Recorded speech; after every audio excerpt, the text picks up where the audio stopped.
Okay, lovely. Thank you. Good morning, all, and welcome to today's presentation, sponsored by the Copal Indigenous Knowledges Standing Committee. I invite you all to introduce yourselves in the chat. I squeal, ain't the put, Jean Blackburn, Tanit san atl snanemach, Hyde sepka makthwait, Hyde sepka hwalmach mustimach I tatamach. My name is Jean Blackburn. I am Copal's Executive Director, and I am a very grateful guest on the traditional and unceded lands of the Snuneymuxw First Nations in Nanaimo. I thank the Indigenous peoples of these lands, and I thank you, all of you here with us today on Zoom. I've introduced myself in Halkaminam, the languages of these lands that I am on, and which I've been learning slowly and wonderfully. It's been a wonderful experience over the last several years. Copal members live, work, and collaborate on the traditional territories and homelands of many Indigenous peoples. As an organization, Copal is committed to confronting historical and continuing injustices against First Nations, Inuit, and Métis peoples, and undertaking responsive, respectful, and constructive actions to advance reconciliation through the work of the Indigenous Knowledges Standing Committee and other committees. I am absolutely thrilled to introduce this morning's speakers, Lindsay Baker and Jessica Generoux. Lindsay and Jessica will be sharing the history of the creation and work of the Library Services for Saskatchewan Aboriginal Peoples Committee and the evolution and function of the Saskatchewan Indigenous Storytelling Month project. Jessica is the coordinator of the Storytelling Month project, and Lindsay is the Community Services Librarian at Wapiti Regional Library and chair of the LSSAP committee. Welcome, Jessica and Lindsay. It's wonderful to have you with us, and thank you for spending time this morning to tell us about your work. I will turn it over to you, and I think that probably at the end we will have time for some questions. Yes, there will be. Yes? Okay, perfect. So feel free to contribute questions in the chat, and at the end of the presentation, I will help by reading them out, and we can have a Q&A session. Thank you so much. Over to you, Lindsay and Jessica. Thank you very much. So just further kind of introductions for ourselves. I'm Lindsay Baker. I'm joining you today from Treaty 6 territory, and I've been a member of the LSSAP committee, which stands for the Library Services for Saskatchewan Aboriginal Peoples Committee, since 2016. I've been fortunate enough that my work allows me to take part in the committee as part of my work, and I've been chairperson since 2024. I've been fortunate to be able to act as both a member and as an organizer and host of Saskatchewan Indigenous Storytelling Month events, which is always a highlight of our public library programming.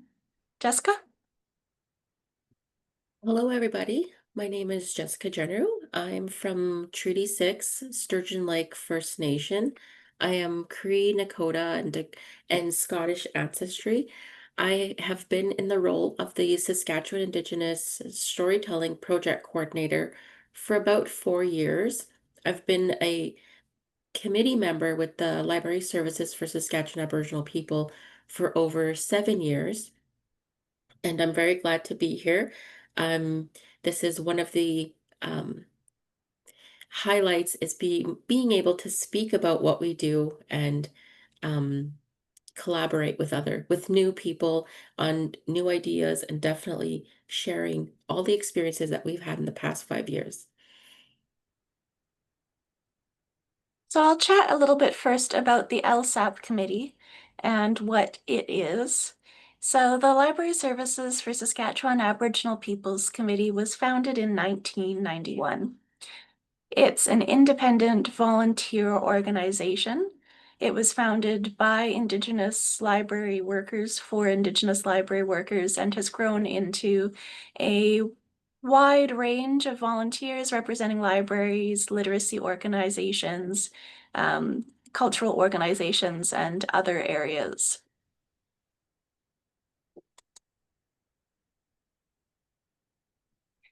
The committee was organized for information sharing on issues relating to library services for Indigenous peoples in Saskatchewan. based on needs identified by library workers and information workers from banned school libraries, public libraries, post-secondary institutions, and special libraries. And one of its main goals is identifying the needs of Indigenous communities and library users, as well as advocating for improved library services for Indigenous peoples in Saskatchewan.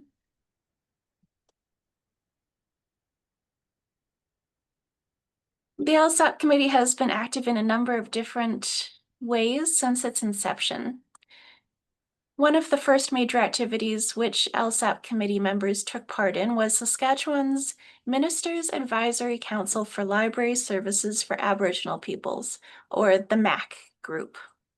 This group was made up of representatives working in libraries and Indigenous organizations across the province, and about half of the original LSAP members were involved in that MAC group. As part of its work, the MAC group traveled to 6 sites in the province to consult with community members on what issues and challenges for library services there were for Indigenous peoples. This group later produced a report called Information is for Everyone, which was released in 2001, and which included 46 recommendations for improving library services for Indigenous peoples in Saskatchewan. The committee has also hosted conferences and pre-conferences throughout the years, including the Empowering People Through Libraries Conference, which was held in 1992. At the time, it was seen as needed as a way for people to come together to discuss challenges and best practices in regards to Indigenous library services. And we had delegates come from across Saskatchewan, Manitoba, and Ontario to share with each other. We also hosted the 4th International Indigenous Libraries Forum in Regina in 2005. Speakers were brought in from the 4 directions, and knowledge was shared across nations. Highlights included having attendees spend time at the Treaty 4 powwow, having entertainers, a banquet, and just the chance to share knowledge with Indigenous peoples from all over Turtle Island. Committee members have also attended and presented at conferences in Saskatchewan, Manitoba, Ontario, and numerous times at the International Indigenous Libraries Forum over the years. And we hosted another conference in 2015, the Voices of Librarians Serving Indigenous Peoples of Canada conference. We've hosted book giveaways to support literacy. In particular, in recent years, I've represented both LSAP and Wapiti at Batapatosh, which is a major Métis gathering which happens annually in Saskatchewan, where we share information about public libraries to the public and give out books for all ages for free. Mm-hmm. The storytelling project, though, is probably our biggest project, and one which has been happening annually for a great number of years. The storytelling project developed out of recommendations made by the MAC report, which encouraged there to be a lot more Indigenous programming in public libraries and libraries across Saskatchewan. We've been fortunate that this event has continued uninterrupted since its inception, even going virtual during COVID so that we could continue to host it. It quickly grew so successful that a storytelling coordinator had to be hired by the committee to oversee the project and handle specifics like grant applications and liaising with hosts and storytellers. And that's where I'll hand things over to our current storytelling coordinator, Jessica, who's been doing an amazing job and helping make Storytelling Month a success each year. Thank you, Lindsay. So since 2004, the Library Services for Saskatchewan Aboriginal Peoples Committee has taken the initiative to offer Indigenous traditional oral storytelling events to people all across Saskatchewan. The LSAP committee definitely has the mandate, the vision, and the committee structure since 1991 to carry this forward. First Nations, Métis, and Inuit storytellers and elders are able to share their knowledge and demonstrate the cultural and historical value of the Indigenous peoples of Saskatchewan through oral storytelling. The Saskatchewan Indigenous Storytelling Project is usually held most often always during the month of February in libraries and related community-based organizations. It is now considered a province-wide project that takes place not only in public libraries and not only coordinated by the LSAP committee. We have a large variety of organizations emerging and offering Indigenous storytelling during the month of February. The Indigenous Storytelling Project activities, events, and celebrations take place in libraries across Saskatchewan, which provide free and accessible and culturally safe spaces. So we have a structure, we have a definitely a structure of the programming that I'll talk about in a little bit, but we also wanted to highlight the importance of the Indigenous Storytelling Project taking place in Saskatchewan. One of the main highlights of the Storytelling Project is it's one of the most unique projects that happen across Canada. So in our collaborations over the past few years, and especially working with our mentors from 1991 and on, and our current and partnerships now, is that what we're seeing is that there's nothing like this province-wide Indigenous storytelling project that really hammers down on it is being, for one, accessible, two, free, and definitely supported in so many different regional library systems.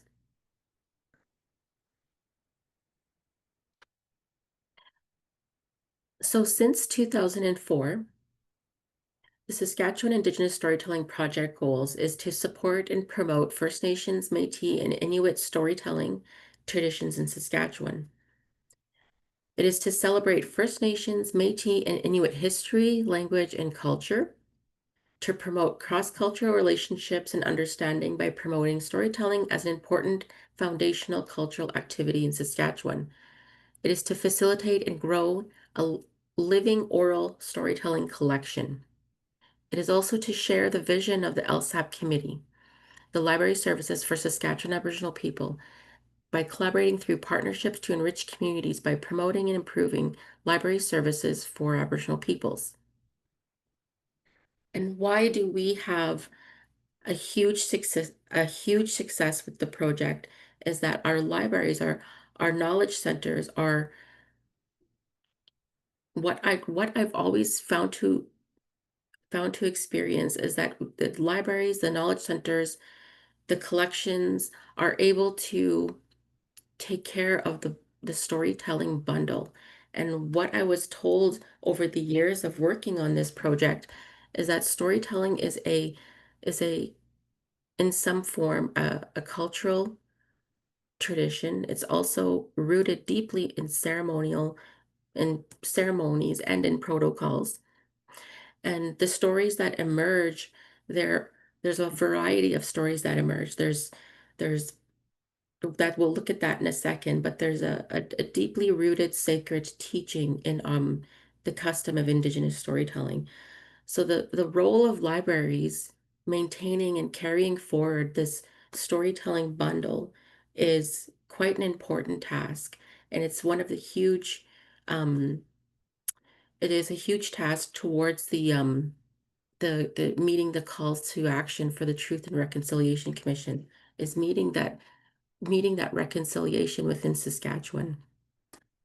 So what I wanted to talk about today a little bit is just the background of our logo. So what you'll see here is this is the Saskatchewan Indigenous Storytelling Project logo.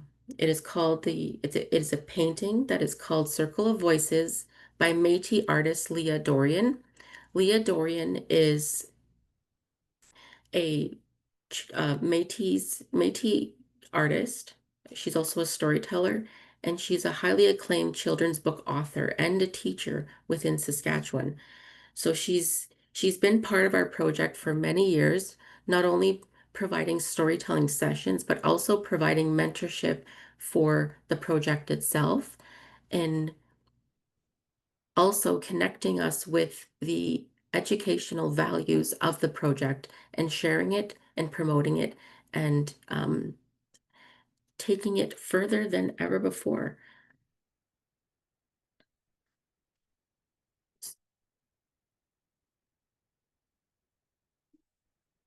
Hmm. So in over 22 years, the Saskatchewan Indigenous Storytelling Project, you'll notice there'll be two different terminologies, the Saskatchewan Aboriginal Storytelling Project and the Saskatchewan Indigenous Storytelling Project. The which has been a name change that we've undertaken in the 2005 storytelling February 2005 storytelling month. In the beginning years, as we looked through the projects, we've seen a huge growth, a tremendous growth and expansion in the project itself. In 2001, when it first launched, it was launched as Saskatchewan Aboriginal Storytelling Month. At that time, there was less than 18 libraries participating and under 2,800 participants across the province. In very few locations, with less than 5 storytellers, were on the agenda. And those were the humble beginnings of Saskatchewan Aboriginal Storytelling Project. And over the years, what we found is this growth in partnerships, in participation, in locations, in storytelling. And what we also found was that there is this huge growth, and we'll see over the years that participants grew from 2,800 to what we're seeing now is between 10,000 and 15,000 participants. During our COVID operating years, I would say years because there was definitely a reflection in that after COVID passed through. We've seen about 30,000 participants jumping online, enjoying and connecting with Indigenous storytelling projects virtually. And at the time, it was a huge change for everybody in the world. And we are very grateful that we were able to continue being funded during the time when there was a lot of changes, and we were able to operate and continue forward no matter what.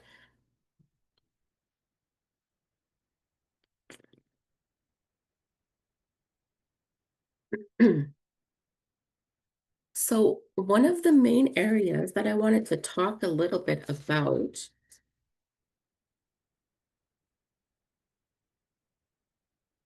one of the main areas that I wanted to talk a little bit about was the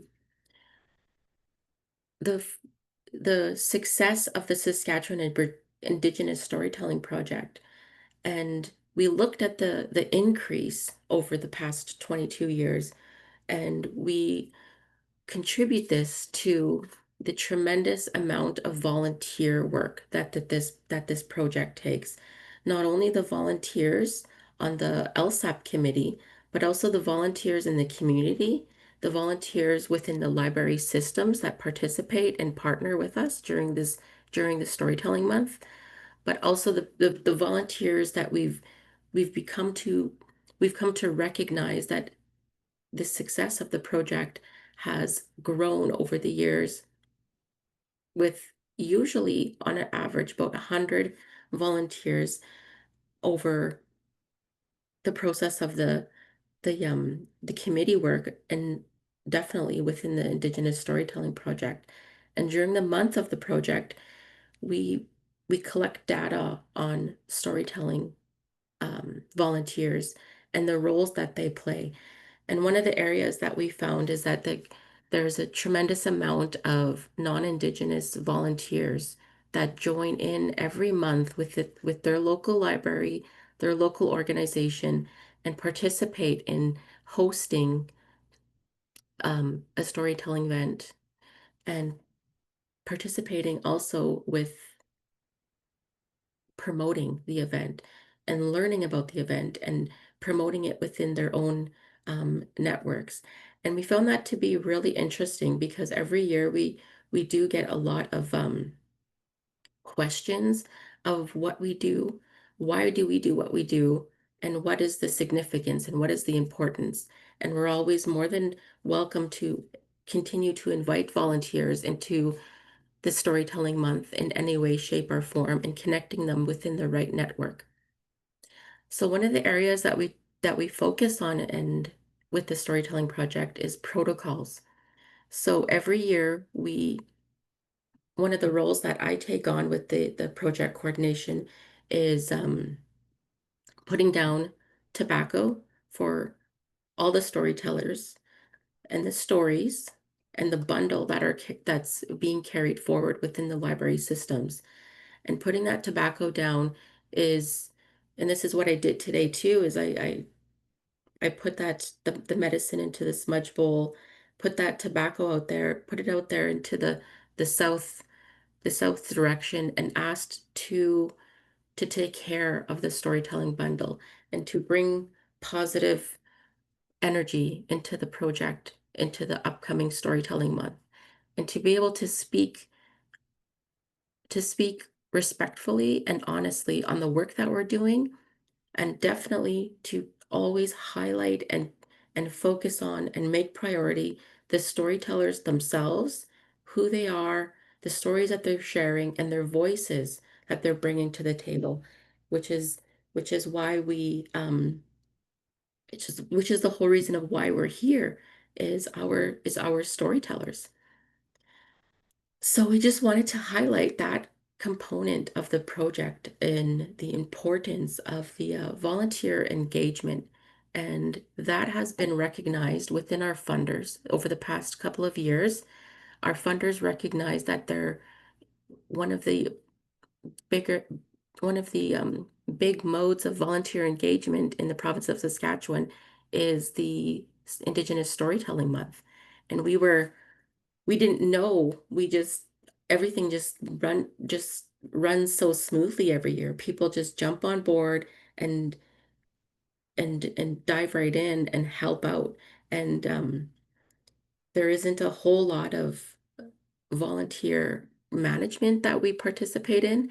It's a lot of that is is an initiative that's taken forward with the local libraries and the regional library systems. But what from the project coordinator perspective, we definitely have a um, we definitely have a future of volunteer recognition coming for us, because we have a big role playing in Saskatchewan.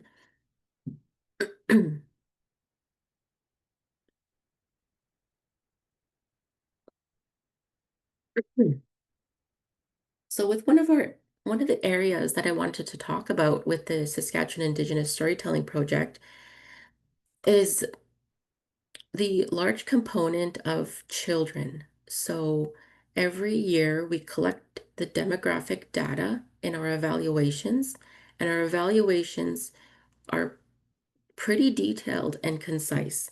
We do make it a huge priority with our partners that we collect as much data as we can on the projects, the events, and the programs that take place in the regional library systems. And over those years, in the past 5 years, we've collected data on age groups as best as we can. And we usually break it down into, as you can see, in different age groups. And the past 5 years, we've collected the data, and about over every year, there's almost 50% of our participation is school-age children. So a huge part of that is our partnerships with our regional libraries, and the regional libraries partnerships within the school districts, school library systems within their geographic area. And that increases not only the participation number, but there's a huge educational value with this. And this is one of the areas that I talked with Leah Dorian on in the past couple of years, because we also were the Saskatchewan Indigenous Storytelling Project was also approached by the Community Initiatives Fund, one of our major funders, and the Saskatchewan Culture or Sask Culture and Saskatchewan Arts Board to look at the demographics and break it down and to analyze the people that we're serving, the participants that are joining in.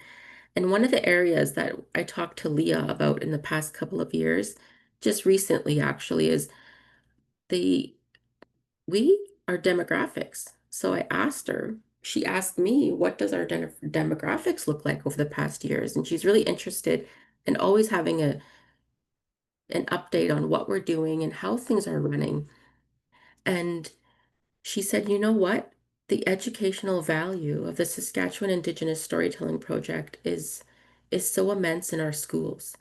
We are seeing reconciliation in action with within the library systems when we see a Indigenous storyteller come in and share their stories, and protocol is followed, and the respect and the care of the libraries and the librarians that they take in their projects, in their programs, and their events. And that educational value also is extending now into the schools, and the schools are starting to talk about incorporating Indigenous storytellers um, within their core budgets. So it's not just an additional event that needs additional support, but it's becoming part of the heart of schools is Indigenous storytellers. And Leah also told me, she's like, our children are our future, and this is the whole reason why we're doing it. And yeah, we're here together with, celebrating the stories of the Indigenous storytellers, but the real purpose of why we're doing what we're doing is that educational value that we're passing on to our children.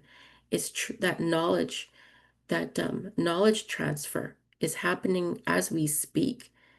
That revitalization is happening as we speak when we see our children, Indigenous and non-Indigenous, participate in an Indigenous storytelling program or event. And I'll get to that in a minute of the at the end of the presentation and tie that in with a bit more of a discussion with Leah that really impacted me.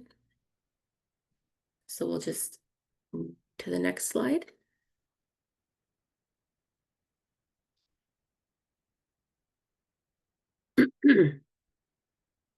So one of the areas of the work that I do is the project coordination. And a lot of people ask me, what exactly do you do? Um, do you just promote stories? Do you just help libraries plan stories? What exactly goes on?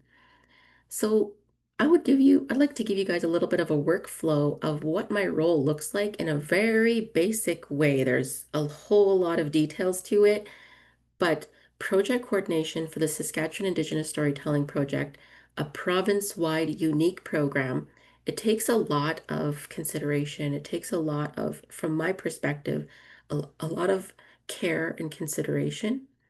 Like I said, I take care of the spiritual side through ceremony, through protocol, through collaboration, and through mentorship. I make sure I honor the bundle that we carry.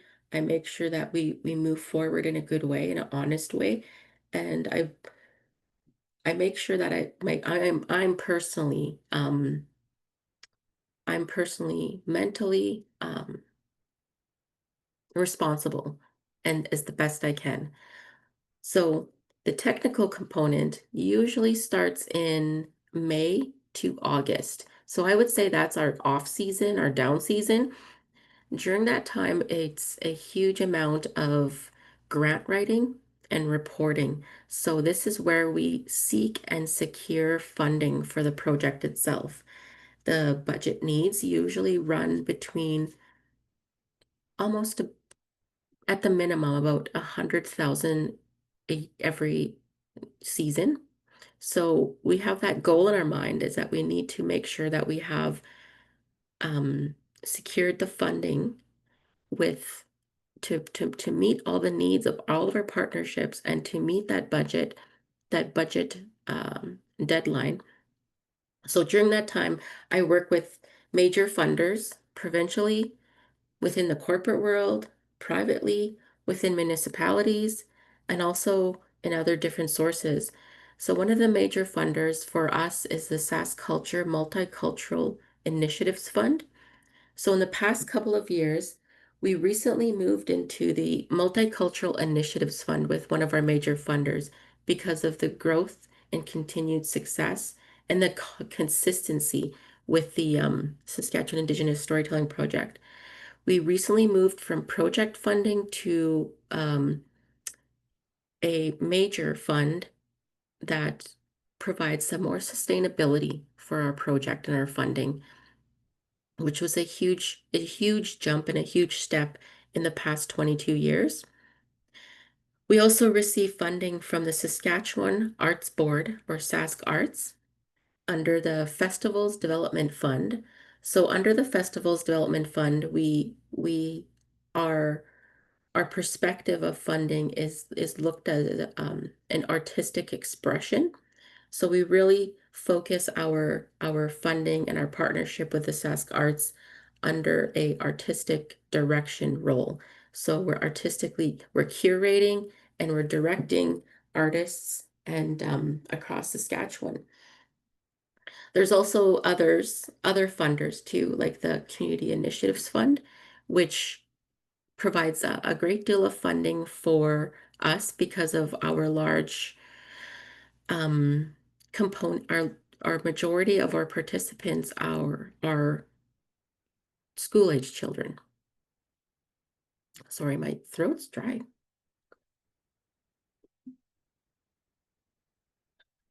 So usually during that time when we secure funding, we move on to forming partnerships, and that's where we open up the applications for regional library systems across Saskatchewan.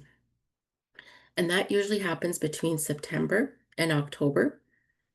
And at that time, regional library systems submit their storytelling projects and plans to us, where we're able to curate a list of storytellers, events, and secure and confirm a budget.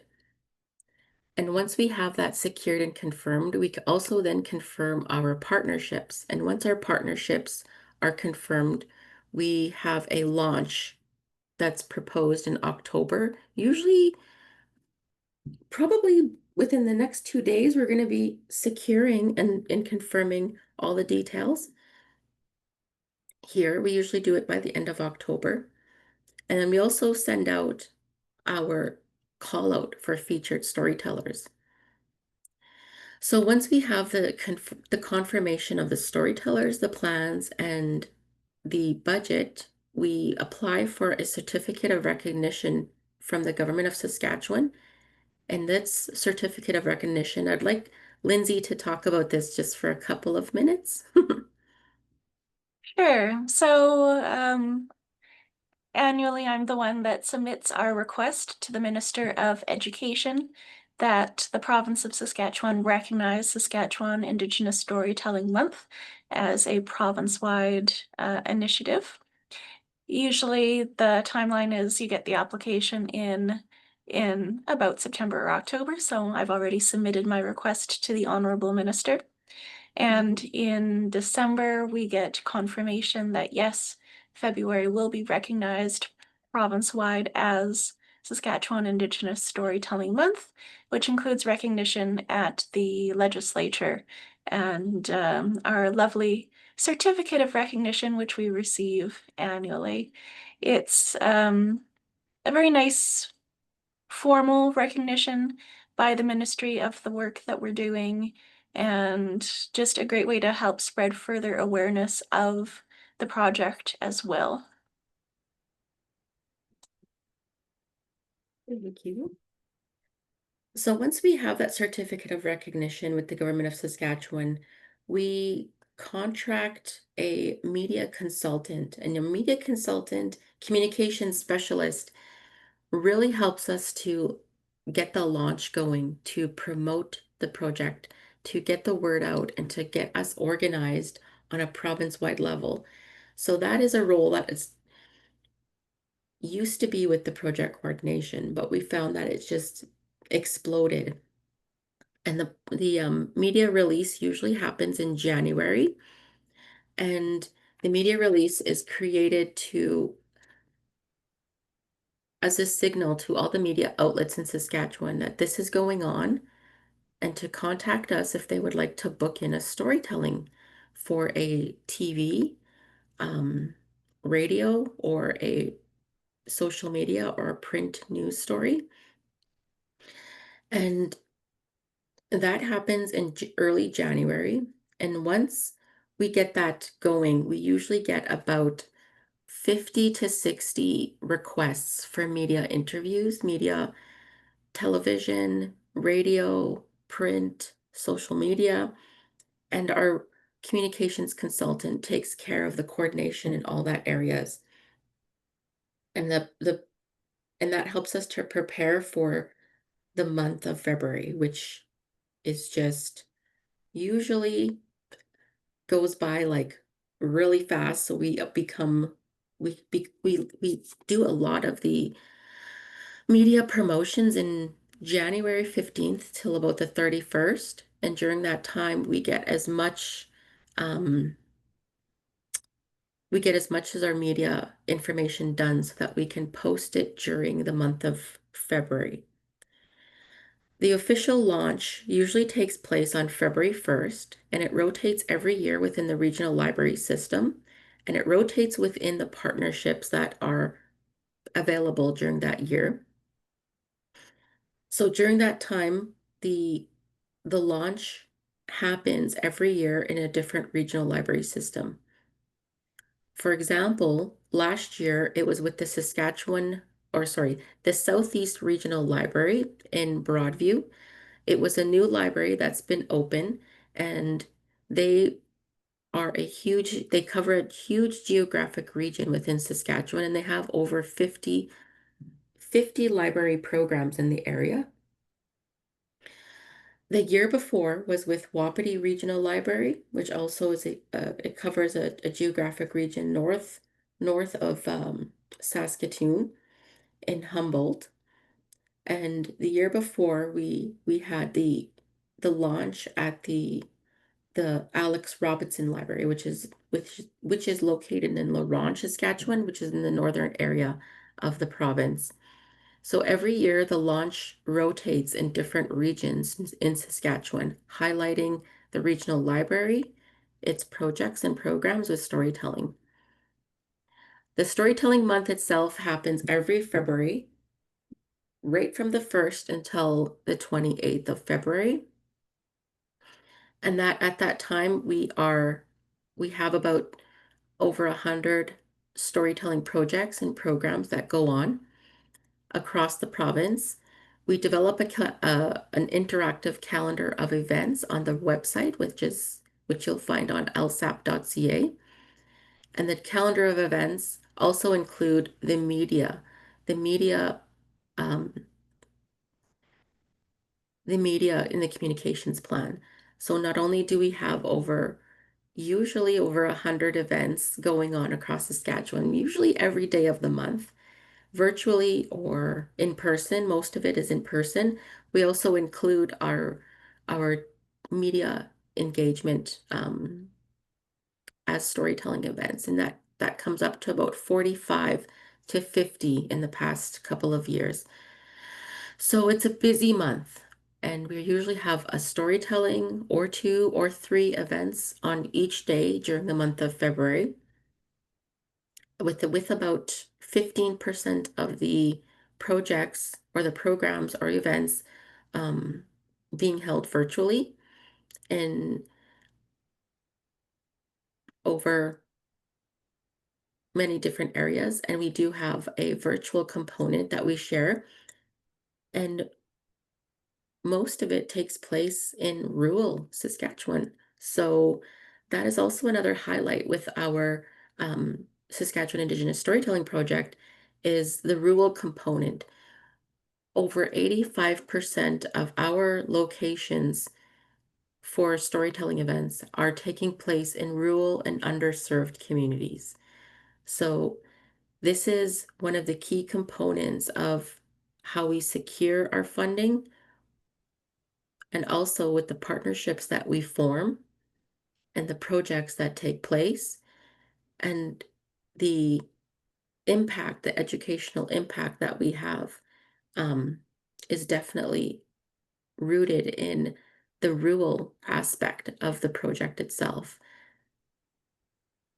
And then after the storytelling month, there is a there is a final reporting month for myself, and then we jump right back into strategic planning with the LSAP committee once the reporting results are released and the budget is the budget needs are met. We get back into strategic planning, and that's the life cycle of the Saskatchewan Indigenous Storytelling Project from a very summarized perspective. I left out a lot of details on the work, but that pretty much gives you an idea of the coordination of the project itself.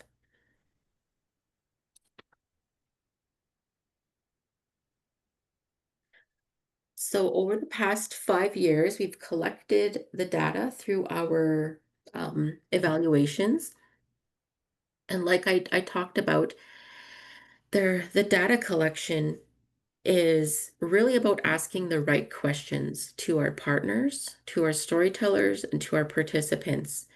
And you could see on this chart here that we had a growth of participants and volunteers, and there was some ups and some downs over the years, but definitely the growth and the over the past years of how we started and where we are is definitely there. But we're also looking at the different data of the host, the partnerships from 2020 to 2025.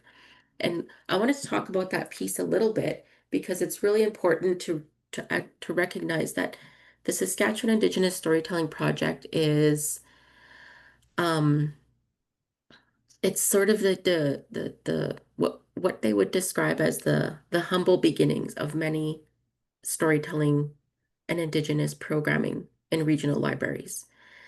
So with the area that the role that we play is what I would say the grassroots role within the province. We bring forward bring forward and help and support the emerging projects, the emerging libraries, the emerging systems, and we run with what they need in terms of support over the years. And over the years, what we found is that there was many partnerships and many libraries that branched off and created a core funding for their indigenous programming, including indigenous storytelling. And so that is where we see our role, is that grassroots role is where we participate on emerging programs, emerging hosts and partnerships, and we support them. And eventually they move on into developing a core sustainable budget for Indigenous programming. That is one of the areas that we found when we had questions with our data the past 5 years. And as you can see, during the COVID virtual year, we've had a huge increase of participation.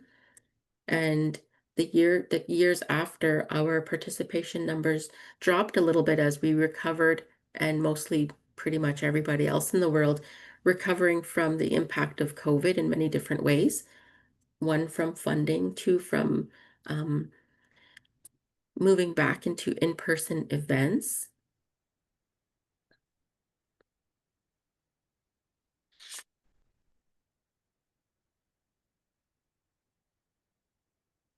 So one of the highlights with our data, our 5-year projected data,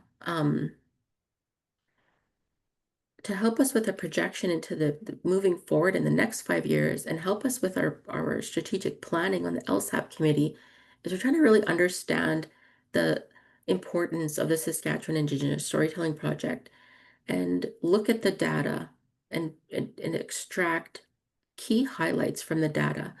So one of the areas that we would like to highlight is the growth in our rural and in-person reach. So while the project peaked in 2020 to 2021 with virtual delivery during the pandemic, it started successfully transitioning back to in-person sessions in 2023 and 2025. And as of 2025 project year, 80% of sessions were hosted in rural communities, which we talked about, and 10% delivered virtually. So we're definitely reinforcing the project's commitment to reaching underserved rural areas. Another area is consistent community engagement. So despite delivery format changes, participant numbers remain strong, with a baseline of 10,000 participants in 2024 and 2025. This has showed us a sustained interest in storytelling formats and the relevance across diverse communities. And we also looked at the storytelling and volunteer commitment as a highlight, which the growth in elders and storytellers over the years, and definitely with our continued and consistent volunteer commitment. We also had an increased public visibility. So our media interviews grew just over the past 5 years, reflecting a growing interest and an awareness of the project itself.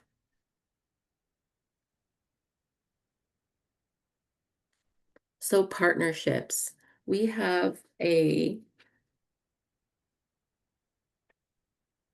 long list of partnerships that we can talk about. But the main areas that I wanted to talk about is the regional, and I wanted Lindsay to speak about this a little bit with the regional library systems within Saskatchewan and how they play a role in the work that we do with our partnerships and within storytelling projects. Sure. So the regional libraries remain one of the largest partners in the storytelling project, although we do also have participation from post-secondary institutions, other cultural organizations, and we're seeing people sparking up their own events in a variety of different cultural organizations as well. For regional systems, particularly, well, we are predominantly rural in our regional systems. Each region might have one or two larger urban centers, but the majority of our branches, for example, in Wapiti, are below the 500 resident mark. Some of my smallest communities don't even count in census as registered hamlets. Some of my smaller communities are below the 100-person mark. So it's extremely valuable to have this additional grant funding, which is available from the LSAP Committee for Storytelling Month, to be able to increase the amount of our Indigenous programs across the region and to really encourage branches that haven't partaken in Indigenous programming to do so, with the added support of the storytelling coordinator who assists us with things like protocol and connecting us with elders or storytellers in our area, or who are willing to travel to our area, who we might not otherwise have known about or had connection to. A lot of the struggle I find with encouraging my branch libraries to take part in Indigenous programming is that fear of messing up protocol or not knowing what protocol to follow, and the struggle of trying to find people in their area who are willing to present, or finding people who are willing to travel to present.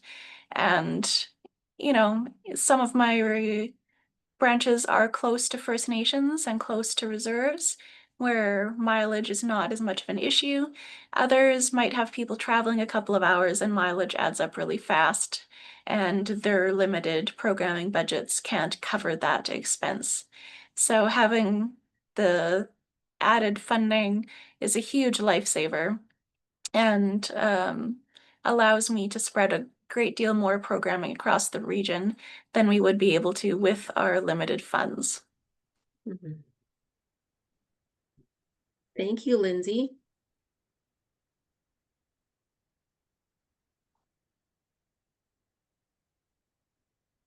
So I just wanted to talk about the reflections of participants. So feedback from participants offered us many valuable perspectives on storytelling sessions, emotional and cultural impact.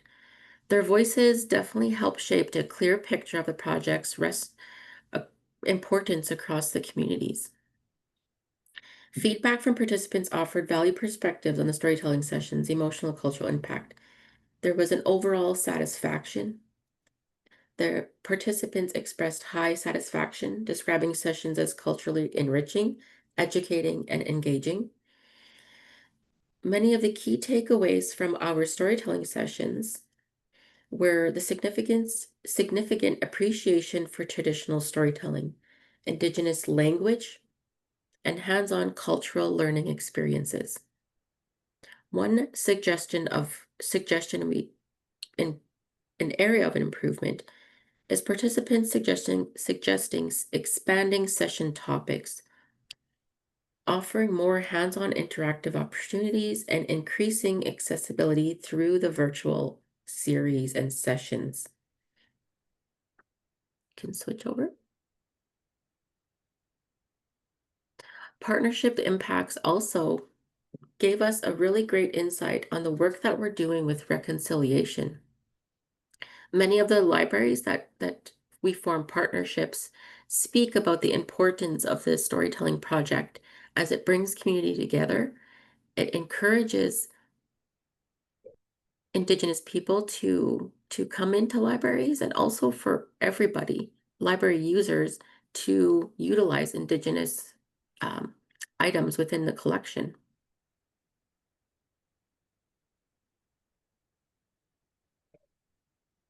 We talked a bit about the impact of participants. And one of the areas that we looked at was a lot of the children have never heard or seen or experienced an Indigenous storyteller before. And that was reflected in many of our evaluations, and the data that we've collected was the first time experience that many children and community members had in participating in a storytelling project. And here you'll see on the screen, on the left, we have Sundance Robson, who was a storyteller with the University of Regina 2 years ago. And his perspective on his storytelling event was sharing the intergenerational healing component that stories can bring forth. And he talked about his own healing journey and how storytelling helped him become a healthier Indigenous man. And on the right here, we have Lyndon Linklater with the Office of Treaty Commission, who was participating in the Saskatchewan Indigenous Storytelling launch at the Wapiti Regional Library. And the Office of the Treaty Commission has a speakers bureau that we work with. And they have a speakers bureau that provides storytellers to participate in the branches and in the regional libraries with a speaker.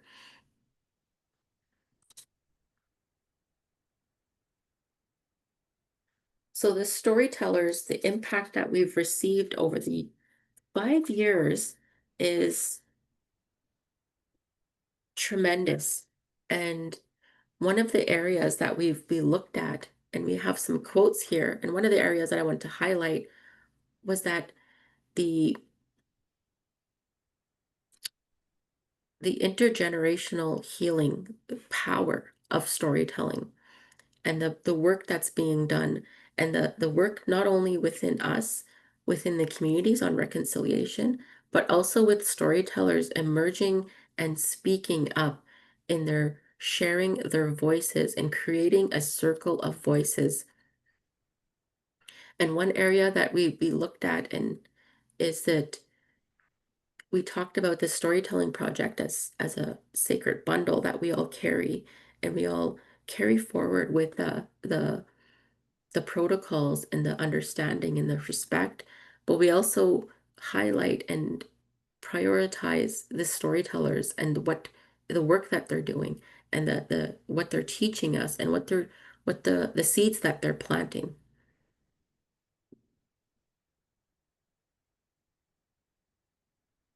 So with the stories that we've seen over the years, in the past 5 years, when we did our evaluation this past year in February, we wanted to kind of look at what stories are being shared and prioritize the main components, the highlights. So the stories that are being shared over the past 5 years focus on Indigenous knowledge and in traditions. We have a large variety of storytellers from Nakota, Dakota, and Lakota, Cree, Dene, and Soto ancestry, sharing traditions and teachings. We also have an area of storytelling that focuses on cultural and historical narratives, usually through music and our creation stories. Those have been shared and starting to come out um, publicly with our storytellers. And a huge component of Métis heritage is is emerging that we're finding. And that is great. And we're seeing a lot of revitalization in the Métis communities. Another area of highlight for us too is categorizing the storytelling, the stories that we're seeing over the year is we're seeing a lot of personal and ancestral journeys. So a lot of stories and storytellers are sharing reflections on identity, resilience, and intergenerational wisdom, intergenerational healing. And another area too is community and gathering. So events that the storytelling events that we have are bringing together collective, bringing together community, such as the Beauval Elders Stellar Storytelling Week, which we've been partnered with the Beauval Public Library over the years. And at that time, they utilized their Saskatchewan Indigenous Storytelling Project support to create a elders history book and to continue to document and record their elders' stories.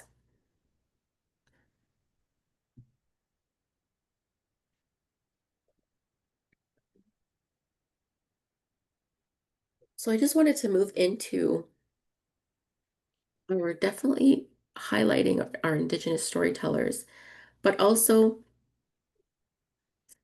to talk a little bit about Leah Dorian. And one of the key components from my perspective um, on coordinating the storytelling projects and where and making those links. So one of the areas that I wanted to talk about before we can open up for questions is the land acknowledgement. So the land acknowledgement, I'll read it out a little bit of what we have. Um,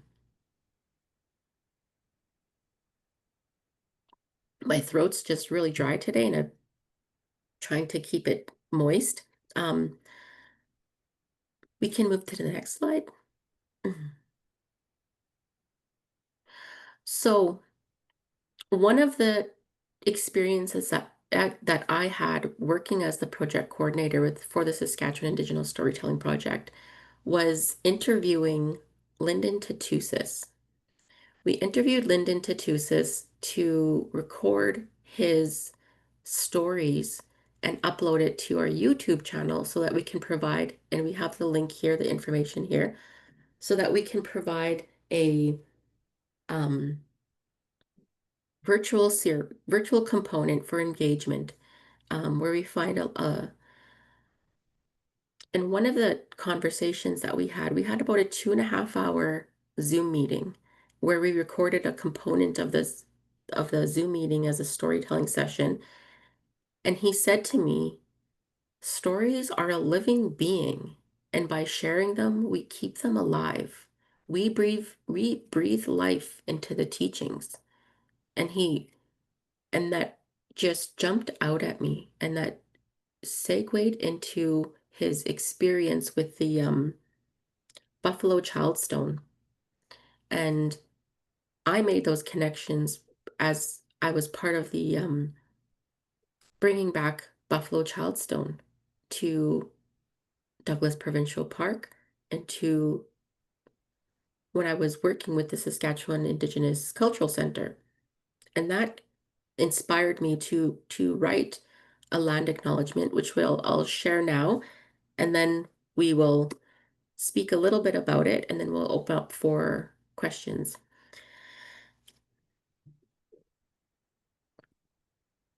So the Library Services for Saskatchewan Aboriginal People Committee works with knowledge keepers from Saskatchewan's traditional territories, Treaty 2, Treaty 4, 5, 6, 8, and 10, which represent the Cree, Dene, Nakota, Dakota, Lakota, and Saulteaux nations, as well as the homeland of the Métis.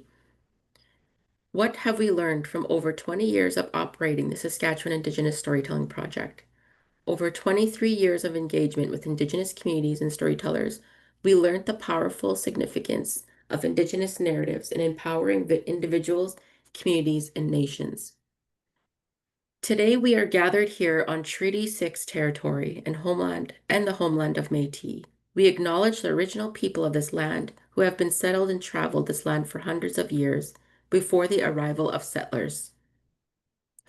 Oral traditions of Indigenous people have informed us the ancestral relationship to the land.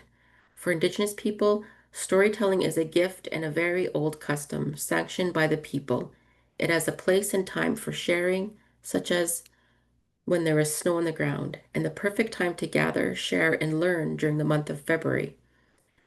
A custom that has been practiced for centuries, as we have come to understand that there are various types of stories shared. And at the heart of Indigenous storytelling is the creation stories that are specific for individual nations within Saskatchewan.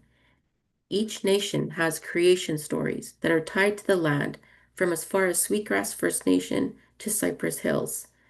Stories that have been told for centuries during the winter months, designed to teach, as storyteller Solomon Ratt shared his stories and teachings of the Wisakichak in the past storytelling events.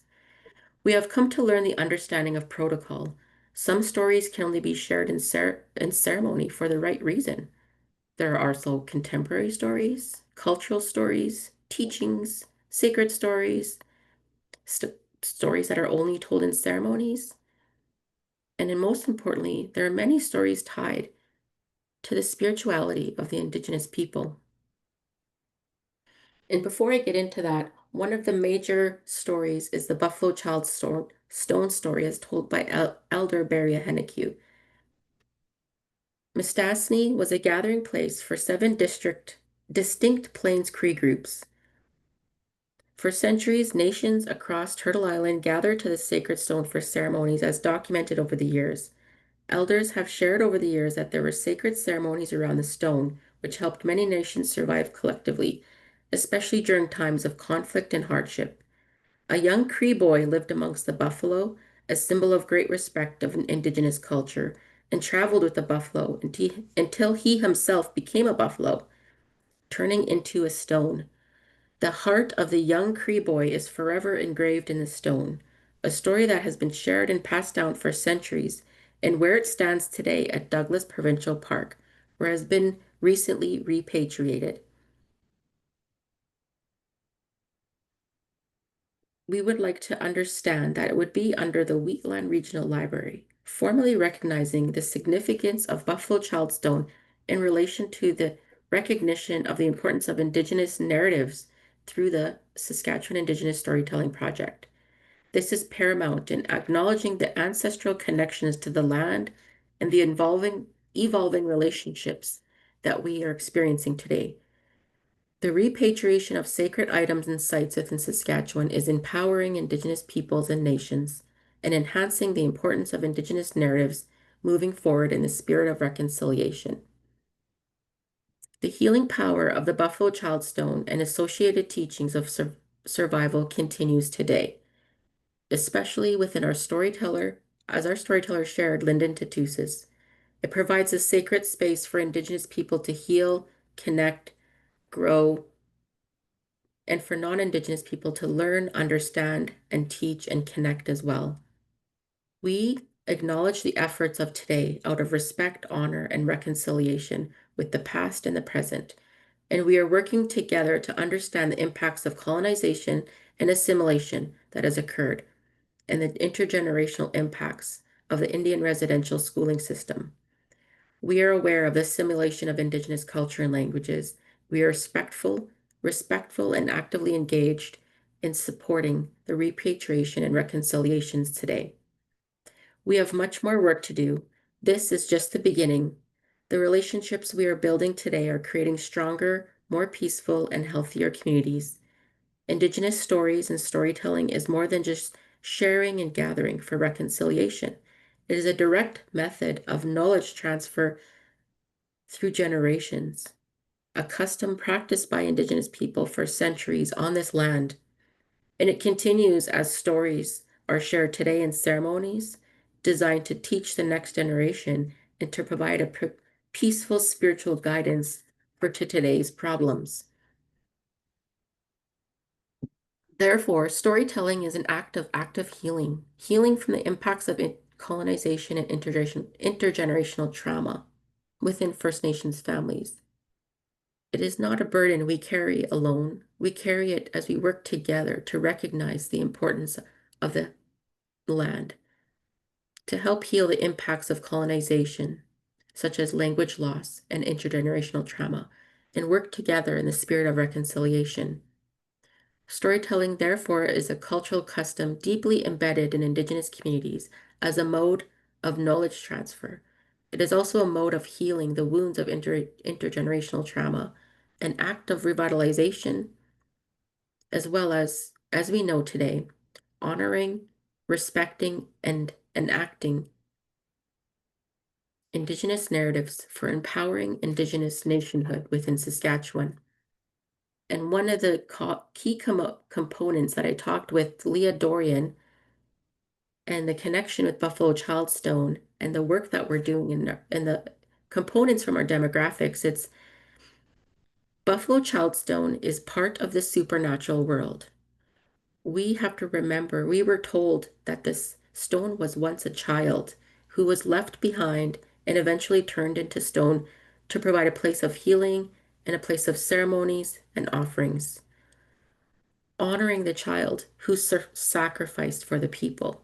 He turned into a buffalo because the buffalo adopted him and raised him. He didn't feel part of the animal world or the human world, so he sacrificed himself into a stone shaped like a buffalo to feed the spirit of the people with the buffalo, because the buffalo provided everything for the people they needed to survive. A stone lasts for millions of years, so the sacrifice will be offered to many, many generations that need a place to go, to make prayers, to make offerings, and to honor.